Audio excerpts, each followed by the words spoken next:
हमारी अगली कहानी ईरान के बारे में है। देश एक नई राजधानी की तलाश में है।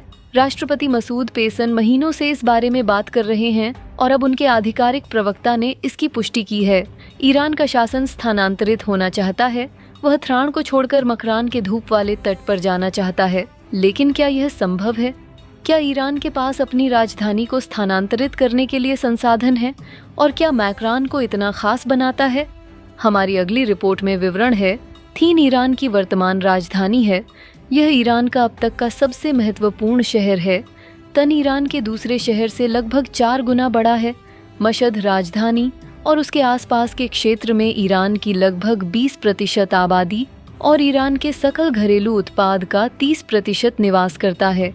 यह एक प्राइमेट शहर की परिभाषा है जो किसी भी अन्य की तुलना में अनुपातहीन रूप से बड़ा और अधिक महत्वपूर्ण है। लेकिन ईरान के पीने के पानी की कमी है और वहाँ अक्सर पानी की कमी होती है। उद्योग और भारी यातायात वायु की गुणवत्ता पर बुरा असर डाल रहे हैं, जिससे हर सर्दियों में शहर में दम घुट रहा है। यह भी प्रमुख फॉल्ट लाइनों पर स्थित है। यह भूकंप के लिए प्रवण है। एक बड़ा भूकंप लाखों लोगों को मार सकता है और ईरान की पहले से ही कमजोर अर्थव्यवस्था को नष्ट कर सकता है। इसलिए राष्ट्रपति मसूद पेजन एक योजना लेकर आए हैं। वह राजधानी को स्थानांतरित करना चाहते हैं। ईरान ने पहले राजधानियों को स्थानांतरित करने पर विचार किया है। इसने 1989 से कम 6 व्यवहार्यता अध्ययन शुरू किए हैं। ईरान की संसद ने 2014 में एक कानून पारित किया था जिसमें कहा गया था कि सरकार स्थानांतरण को गंभीरता से ले। पूर्व राष्ट्रपति महमूद अहमदीन असद और हसन रोहानी दोनों ने भी इस विचार पर विचार किया था, लेकिन इन सब के बावजूद सुई वास्तव में आगे नहीं बढ़ी है। यहाँ तक कि वर्तमान सरकार के प्रवक्ता का कहना है कि कोई जल्दी नहीं है।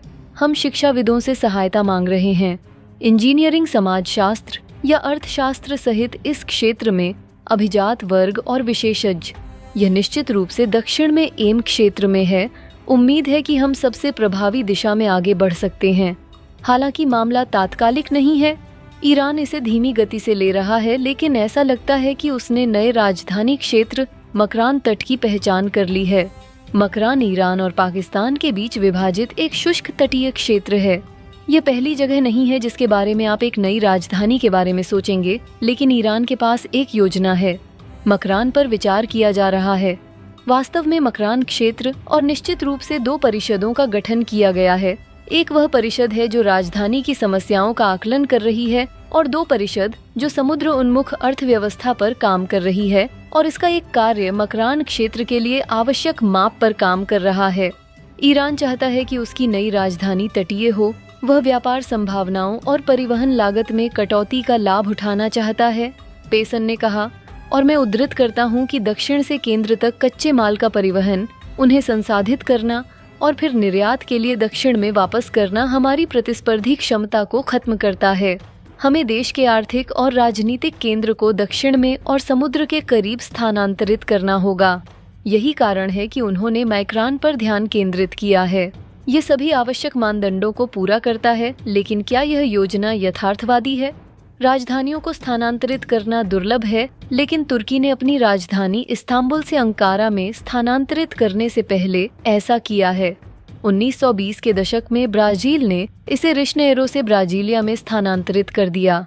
पुरानी राजधानियां आर्थिक शक्ति के केंद्र बनी रहीं, लेकिन नई प्रशासनिक राजधानियां अपने आप में सफल रहीं।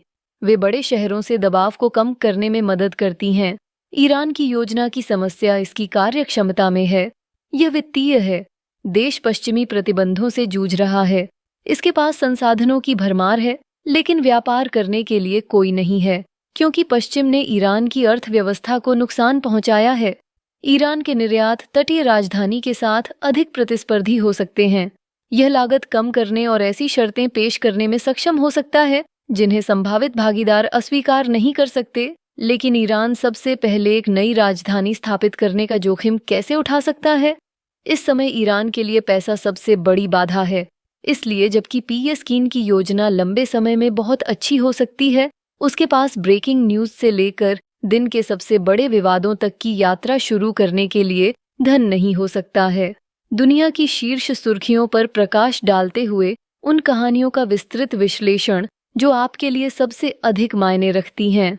स्पॉटलाइट पर यह सब देखें।